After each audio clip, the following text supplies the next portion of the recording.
Hello students, कैसे हैं आप सब लोग। आई होप आप लोग अच्छे होंगे, अच्छे से पढ़ाई कर रहे होंगे। तो सीबीएसई ने एडिशनल प्रैक्टिस क्वेश्चन जो रिलीज किए थे मैथमेटिक्स का, मैंने 20 क्वेश्चन सेक्शन ए करवा दिया था। आज हम लोग सेक्शन बी करने वाले हैं, ठीक है। और पार्ट ए जो सेक्शन ए का है वो मैं लिंक डिस्क्रिप्शन में डाल देता हूँ, आप वो भी देख लेना इस वीडियो के बाद। तो चलिए स्टार्ट करते हैं 21 क्वेश्चन से।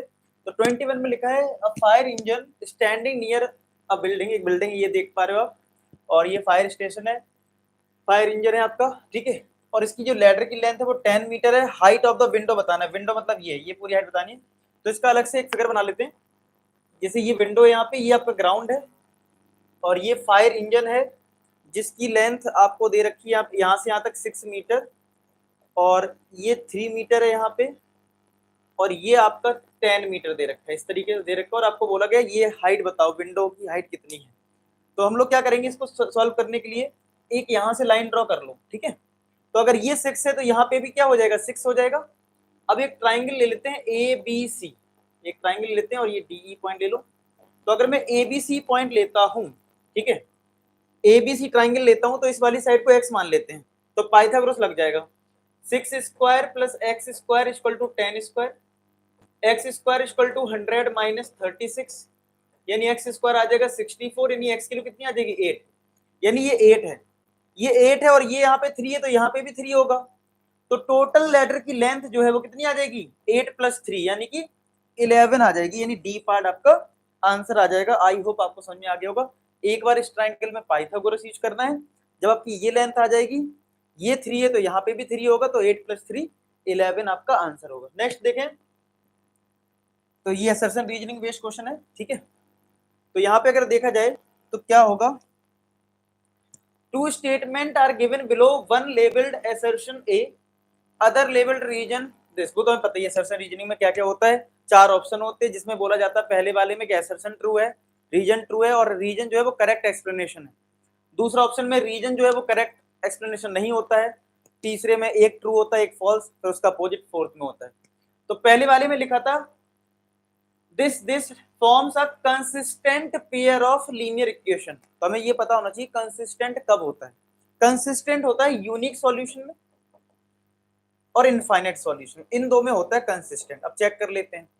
तो अगर मैं इसकी रेशियो चेक करूं, a1 अपॉन a2 यानी 9/6 is equal to b1 upon b2 यानी 12/8, ठीक है। मतलब मैं रेशियो निकाल के रख लेता हूं, a1 अपॉन a2 कितना 9/6 यानी कि 3/2 आ गया।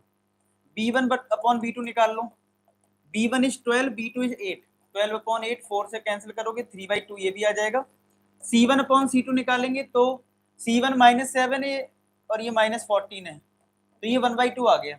तो आप देख पा रहे हो कि यार ये आपस में ये दोनों तो इक्वल हैं, यानी आपकी कंडीशन आई है a1 upon a2 equal to b1 upon b2 not equal to c1 upon c2। ये किसकी कंडीशन है, पैरेलल, पैरेलल की है। और इसको क्या बोलते हैं, इनकंसिस्टेंट। क्या बोलते हैं, इनकंसिस्टेंट, ठीक है। तो इसका मतलब है यहाँ पे कंसिस्टेंट लिखा है, यानी ये तो फॉल्स हो गया, ये तो फॉल्स हो गया। अब फॉल्स वाला तो वैसे भी देखो लॉजिक है कि यही ऑप्शन हो सकता है फिर, क्योंकि अगर ए फॉल्स है, ठीक है, तो दूसरा देख लेते हैं कि दोनों फॉल्स का तो कोई ऑप्शन ही नहीं होता है। चलो इसको देख लो, बोला this line has no solution if this upon this not equal to r upon h, यानी यहाँ पे नॉट इक्वल टू लगा है, इसका मतलब ये पैरेलल का केस है। पैरेलल मतलब नो सॉल्यूशन, ठीक है। तो यानी ये ट्रू है, ये क्या है, ट्रू है। तो वही मैं कह रहा था कि एक फॉल्स है दूसरा ट्रू है, तो बस डायरेक्ट आंसर करना है डी पार्ट। नेक्स्ट है टू आइडेंटिकल, पढ़ लीजिए आप लोग, two identical fair dice have number 1 to 6। हमें पता डाइस में 1 to 6 होते हैं, दो फेयर डाइस को फेंकोगे टोटल आउटकम कितना होगा 36, ठीक है।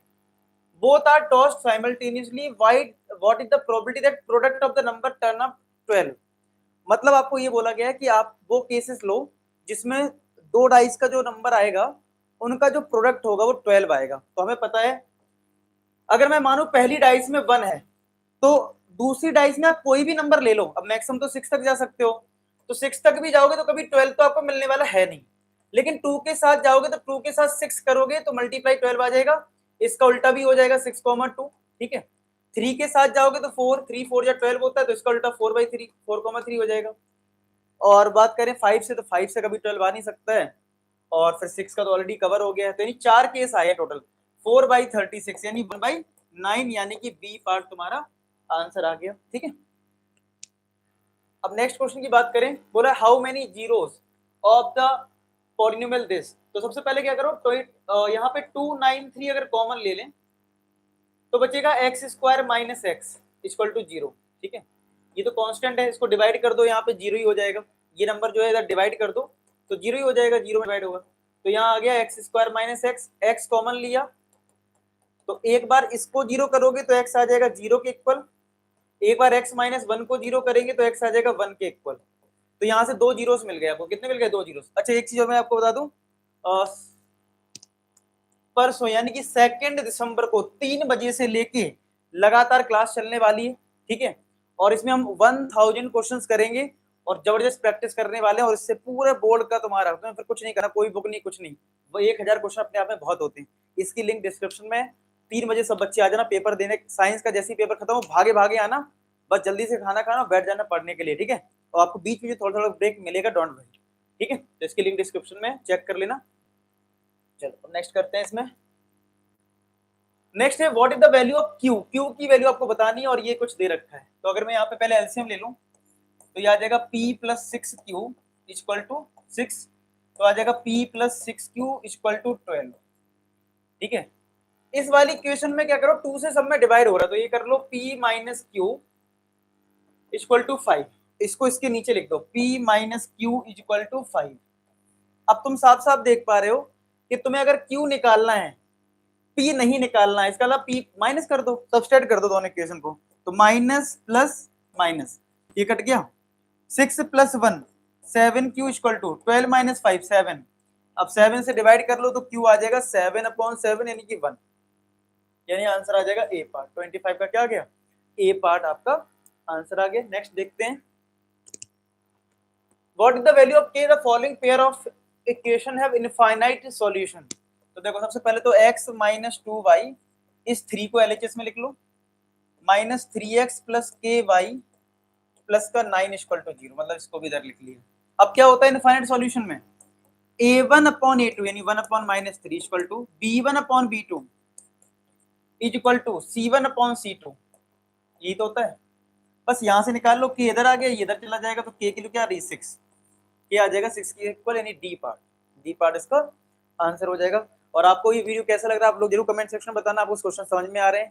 ठीक है, तो इस चीज जरूर बताएं, इससे मोटिवेशन मिलता है। और चैनल को सब्सक्राइब कर लेना यार, क्योंकि आपको ऐसे वीडियोस, आपको ऐसे लेक्चर मिलते रहेंगे अपने चैनल पे। ठीक है, अब in the figure below RT1 दे रखा है, ये बहुत इंटरेस्टिंग क्वेश्चन है, और OQ दे रखा है 3।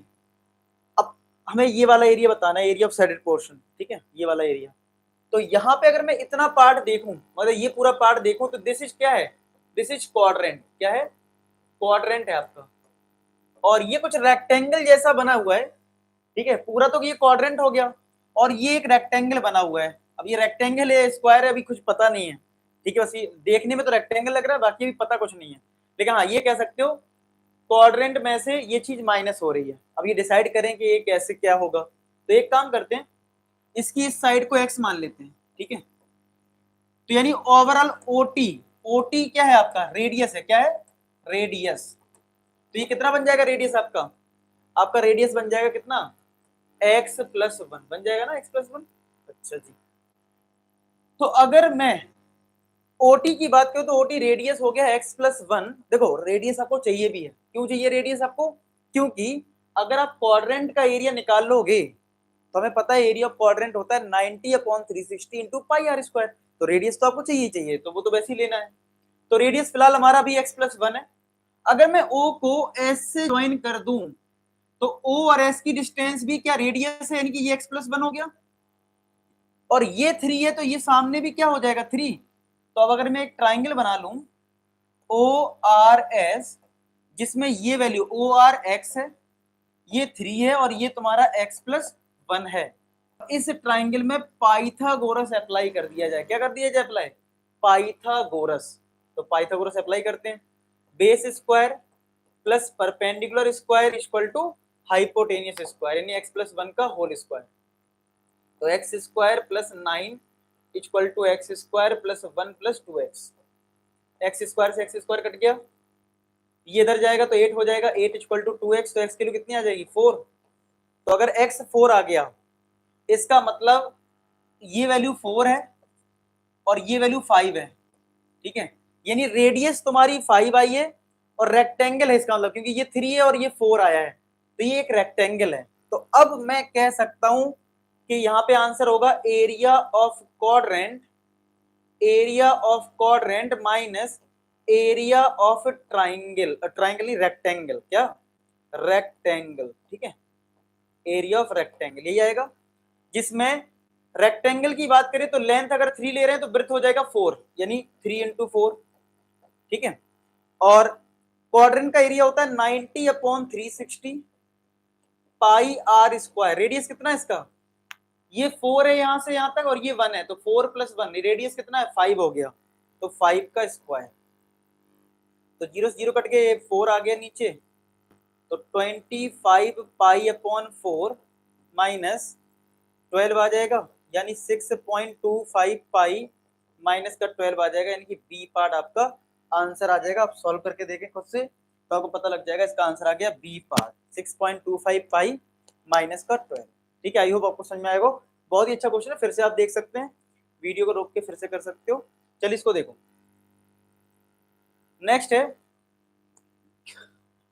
shown below a board divided into 6 identical sector, ये 1 2 3 4 5 6 ये 6 identical sector हैं with a pointer that can be spun on it, मतलब ये पॉइंटर है आपका, वो कहीं भी जा सकता है, यहाँ यहाँ कहीं भी।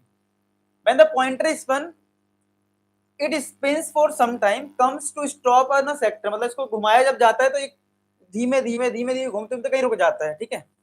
the chances of it stopping on any sector are equal, Arif wants to color of some sectors green. How many sectors would be color green so that probability of stopping on green sector is 1/3, यानी probability दे रखी है 1/3। अब तुमसे पूछने का मतलब ये है कि यहाँ पे जो सेक्टर 6 आपको दिख रहे हैं, इसमें कितने ग्रीन कर दिए जाएं, कितने ग्रीन कर दिए जाएं जिससे प्रोबेबिलिटी मिले तुम्हें 1/3। तो मैंने मान लिया कि ग्रीन पोर्शन, ग्रीन सेक्टर्स जो हैं, ग्रीन सेक्टर्स जो हैं, let number of green sectors equal to x, ये हमने मान लिया। तो ग्रीन सेक्टर अगर हमने एक्स लिए तो उसकी प्रोबेबिलिटी कितनी होगी, x upon total, total sector कितने हैं 6 है, इक्वल टू 1/3, तो एक्स इक्वल टू कितना आ जाएगा 6/3, तो क्या 2 आ जाएगा आंसर बी पार्ट, तो इसका आंसर हो गया बी पार्ट, ठीक है। नेक्स्ट देखते हैं क्वेश्चन 29 पढ़ लीजिए, ये देखने में बड़ा कॉम्प्लेक्स सा दिख रहा है लेकिन है आसान। इसमें लिखा, आप फिगर तो देख ही सकते हो, ये एक स्क्वायर सा दिख रहा है, यहाँ पे एक पोर्शन यहाँ पे है, ठीक है, और कुछ लेंथ आपको दे रखी 1 सेंटीमीटर, तो देखने बड़ा कॉम्प्लेक्स बना रखा है, लेकिन बहुत ध्यान से फोकस करोगे तो बड़ा आसान लगेगा। देखो ये एक स्क्वायर है, आप साफ साफ देख पा रहे हो, ये एक स्क्वायर है, ये एक सेक्टर है, क्या है, दिस इज सेक्टर। अगर मैं इसकी बात करूं, इसको ब्लू कर देता हूं, ब्लू, तो अगर एक स्क्वायर में से ये क्वाड्रेंट, सेक्टर मतलब यहाँ पे 90 डिग्री एंगल है, तो ये क्वाड्रेंट है, मतलब जिसमें एंगल 90 होता है, तो स्क्वायर के एरिया से ये सेक्टर का एरिया क्या माइनस करना है, area of square, area of square में से आपको माइनस करना है एरिया ऑफ सेक्टर। हालांकि ये सेक्टर जो है वो एंगल 90 है, यहाँ पे क्या है 90, तो इसको हम क्वाड्रेंट भी बोल सकते हैं, कोई दिक्कत नहीं है, क्योंकि क्वाड्रेंट का एंगल क्या होता है 90 होता है, ठीक है।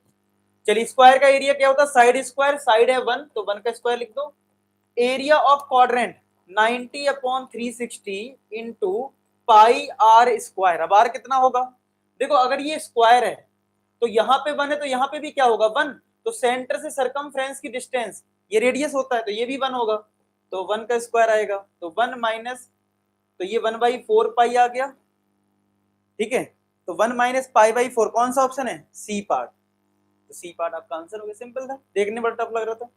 नेक्स्ट देखो, alpha is an acute angle, sine alpha plus cos alpha is, अब इसको ऐसे समझ लो, मान लो मैं अल्फा को 30 डिग्री ले लूं, तो यहाँ पे देखते हैं कितना आंसर आएगा, साइन 30 1/2, ये √3/2, ठीक है, तो 1/2 0 पॉइंट समथिंग 0.5 और √3 होता है 1.732 अपॉन 2। अगर आप इसको डिवाइड करोगे तो 0.5 प्लस ये अप्रोक्सीमेट 0.8 तो आ ही रहा है, हालांकि 8 से ज्यादा होगा 0.8 समथिंग, और इसको अगर आप ऐड करोगे तो क्या ये वैल्यू 1 से बड़ी है, क्योंकि 8 और 5 को अगर आप ऐड करोगे तो 1 पॉइंट समथिंग आ जाएगा, यानी हमेशा आपको क्या मिलेगा, ग्रेटर देन 1। आप चाहो तो साइन 45 कॉस 45 भी चेक कर सकते हो। तो 0 1/√2 प्लस 1/√2, तो ये आ जाएगा 2/√2, और 2 को हम लिख सकते हैं √2 इंटू √2 अपॉन √2, ये कट गया। √2 के लिए होती है 1.4 समथिंग, 1.414, यानी 1 से बड़ा ही मिल रहा है। अब कुछ लोग ये बोल सकते हैं कि अल्फा को 0 कर दो, तो यहाँ पे एक्यूट एंगल की बात हुई है, और फिर ट्राइंगल में एंगल अगर 0 कर दोगे फिर ट्राइंगल ही फॉर्म नहीं हो पाएगा, इसलिए आप उसके बीच में कोई वैल्यू रखोगे तो आपको हमेशा ग्रेटर देन 1 मिलेगा, ठीक है। अब यहाँ पे देखिए question number 31, in the given figure DE जो है वो AC के पैरेलल है। अगर मैं एक फिगर बना लूं पहले अलग से, ABC ट्राइंगल है, पहले पहली कंडीशन ले लेते हैं, DE जो है वो AC के पैरेलल है, ठीक है। तो क्या इसके अकॉर्डिंग में BD अपॉन DA को BE अपॉन EC लिख सकता हूं, ठीक है, ये लिख दिया मैंने। दूसरी कंडीशन क्या है वो लगा लो,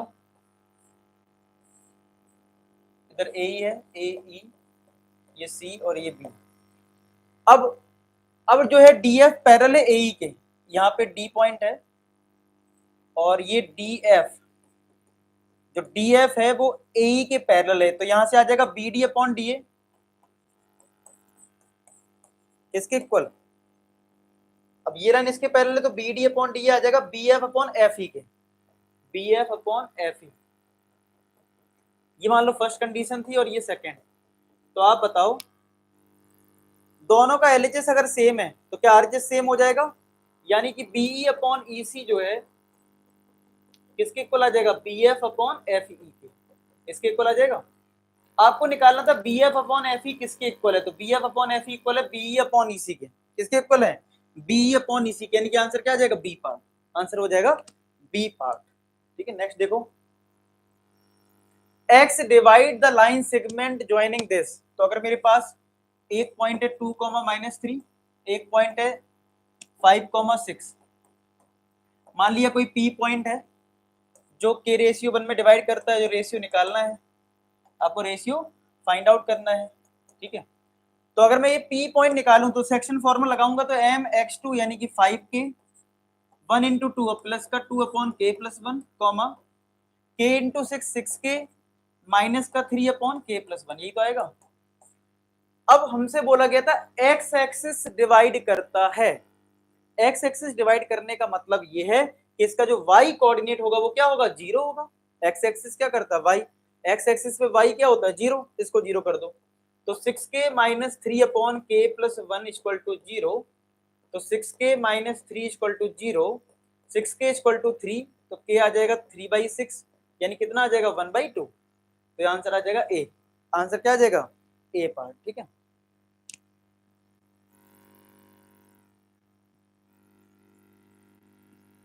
अभी हमने 32 किया था ना, 32, अब आते हैं 33 पे। देखा the number of the form 6 की पावर n एक नेचुरल नंबर है greater than 1 can not be divisible by. देखो अगर 8 है तो 1 से तो डिविजिबल होगा ही होगा, लेकिन 8 में क्या होता है, 2 2 2 होता है, और 2 कभी भी 0 तो ला नहीं पाएगा। मैं 2 को जितने बार भी मल्टीप्लाई कर लूं, इनकी दम नहीं है कि 0 ला दें। 0 लाने के लिए 2 के साथ क्या आना पड़ेगा, 5 को।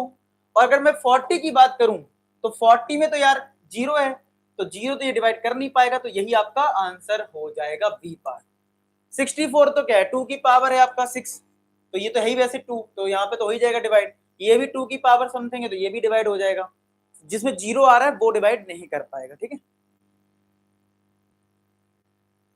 The fraction 7 upon Q has terminating, terminating कब होता है, जब डिनोमिनेटर में 2 और 5 का मल्टीपल होता है, ठीक है, यही तो होता है टर्मिनेटिंग का। विच कैन नॉट बी, अकेला 2 होता है तब भी टर्मिनेटिंग होता है, अकेला 5 तब भी टर्मिनेटिंग, और 2 एंड 5 दोनों तब भी। तो ये 8 और 2 है तो ये टर्मिनेटिंग आएगा, इसमें क्या आएगा, टर्मिनेटिंग, क्योंकि 8 में तो 2 है ही, ठीक है। 8 इंटू 3 ये आ गया तुम्हारा 3, यही तुम्हारा आंसर हो गया। विच कैन नॉट बी, देखो इसमें 8 और 4 है तो ये हो जाएगा, 8 और 5 है ये हो जाएगा, क्योंकि 8 का मतलब क्या है, 2 की पावर 3 इंटू 5, तो ये जो 3 आ रहा है यही प्रॉब्लम कर रहा है, तो इसका आंसर क्या हो गया, बी पार्ट।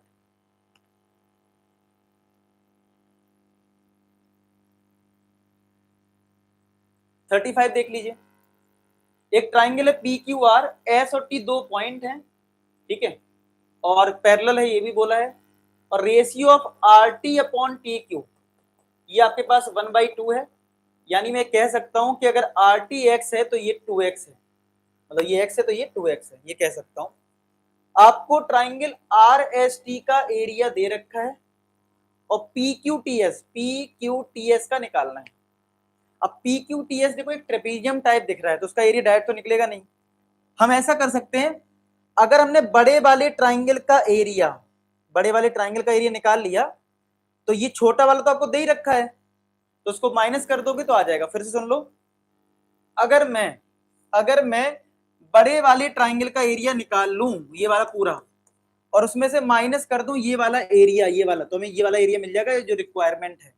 अब इसका मतलब हमें फोकस ये करना है कि ये छोटा ट्राइंगल और बड़ा ट्राइंगल में कुछ काम करते हैं, तो हमें पता है कि यार ये छोटा ट्राइंगल और बड़ा ट्राइंगल सिमिलर हो जाएगा, कैसे? करस्पॉन्डिंग एंगल से, ये पैरेलल है ना, तो ये इसके इक्वल और ये वाला एंगल इसके इक्वल, यानी triangle R S T similar हो जाएगा आर पी क्यू के। और अगर ये दो ट्राइंगल सिमिलर हैं तो इनके हम रेशियो लिख सकते हैं एरिया के, R S T upon area R P Q. अब कौन सी साइड लें? तो देखो हमें पता है आर टी और टी क्यू पता है, तो आर टी लेना चाहिए, आर टी, तो आर टी करस्पॉन्डिंग क्या है? आर क्यू, तो R T square upon R Q square, ठीक है। आर टी और टी क्यू का रेशियो था 1/2, यानी ये x है तो ये कितना है? 2x, तो आर टी को रख दो x square, R Q x plus 2x कितना हो जाएगा? 3x, तो 3x का स्क्वायर कर दो। यहाँ आर एस टी का एरिया 100 है और ये तुम्हारा एरिया निकल रहा है आर पी क्यू का, तो ये आ जाएगा 100 upon area R P Q is equal to x square upon 9x square, ये कट गया, क्रॉस मल्टीप्लाई होगा तो एरिया आर पी क्यू का आ जाएगा 900, तो यानी कि पूरा एरिया 900 है, ये वाला 100 था तो ये कितना बचा? 800, तो इसका आंसर क्या आ जाएगा? इसका आंसर आ जाएगा आपका डी पार्ट 800, ठीक है। आई होप आपको समझ में आ रहा होगा, फिर से एक बार देख लो जहां भी दिक्कत हुई है। नेक्स्ट क्वेश्चन देखते हैं, यहां पे आपको दे रखा है इन द फॉलोइंग फिगर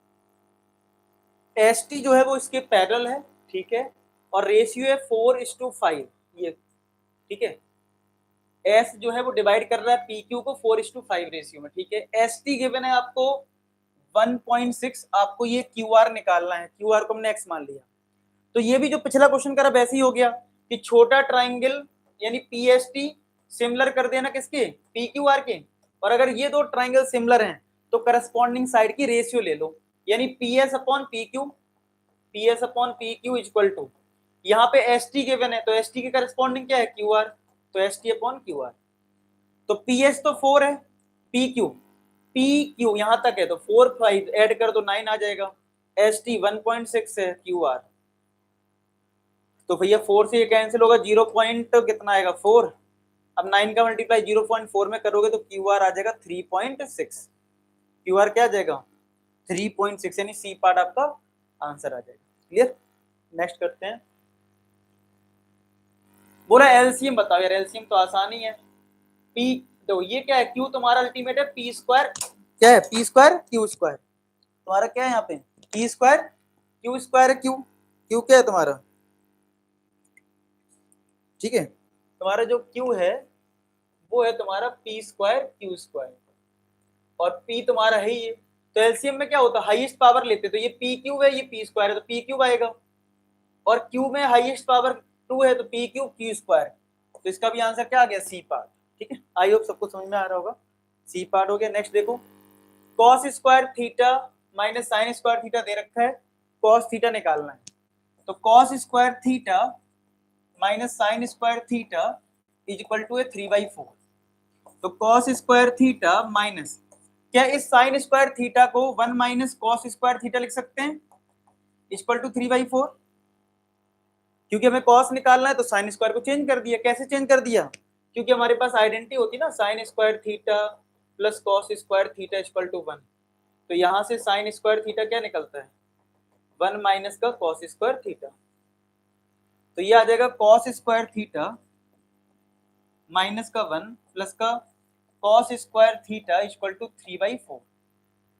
ये हो जाएगा 2 कॉस स्क्वायर थीटा, ये -1 इधर आ जाएगा तो 3/4 प्लस 1 हो जाएगा। तो 2 cos square theta is equal to 4 plus 3 कितना आ जाएगा 7/4। तो कॉस स्क्वायर थीटा आ जाएगा 7/8। तो कॉस थीटा कितना आ जाएगा स्क्वायर रूट ऑफ 7/8। यानी कि अगर रूट को ब्रेक कर लूं, अगर इस रूट को ब्रेक कर दूं तो कितना हो जाएगा √7/√8। तो आंसर आ जाएगा डी पार्ट। लिखा है नेक्स्ट क्वेश्चन में P Q R the zeros of this. तो पी जीरोस है यानी कि सम ऑफ जीरोस क्या होता है माइनस का b/a यानी कि माइनस ऑफ -4/4 यानी 1 हो जाएगा। प्रोडक्ट ऑफ जीरोस यानी पी क्यू होता है c/a यानी 1/4। ठीक है, चलो ये वैल्यूज निकल के रखिए। अब देखते हैं क्या निकालना है। हमें ये फाइंड आउट करना है 1/p प्लस का 1/q प्लस का pq। यहाँ पे अगर मैं pq एलसीएम लेता हूं तो ऊपर आएगा p प्लस q प्लस का pq। p प्लस q की वैल्यू है 1 और pq की वैल्यू कितनी है 1/4 और यहाँ पे ये है 1/4।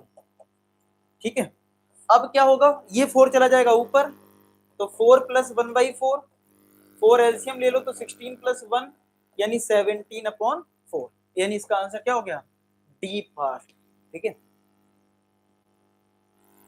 और इस सेक्शन का लास्ट क्वेश्चन देख लेते हैं। Which of the following will have maximum number of 6 written in the decimal form। देखो अगर मैं इसको डेसिमल फॉर्म में करूं तो 0.666 कितने बार 6 आ रहा है 3 बार आ रहा है। ठीक है, इसको करूं तो कितना आएगा ये तो कट जाएगा 1/2 आएगा, यहाँ तो आएगा ही नहीं 6। ठीक है, 0.5 हो रहा है, ये तुम्हारा 0.6 आएगा। अब देखो ये तुम्हारा क्या है नीचे 3 है, नीचे 3 का मतलब है ये है non terminating repeating, non terminating repeating. तो यहाँ पे अगर आप पॉइंट लगाओगे ना तो 6 6 6 6 चलता चला जाएगा। ठीक है, तो इसका आंसर हो गया डी पार्ट। ठीक है, तो बस आई होप आपको सेक्शन बी जो है वो समझ में आ गया हो पूरा अच्छे से। ठीक है, अगर आ गया तो चैनल को सब्सक्राइब कर लेना, लाइक कर देना, फ्रेंड्स में शेयर कर देना। मिलते हैं नेक्स्ट वीडियो में और केस स्टडी के साथ, तब तक अपना ख्याल रखें। Bye by two. लास्ट में एक ही बात बोलूंगा, आप सभी सफल हो।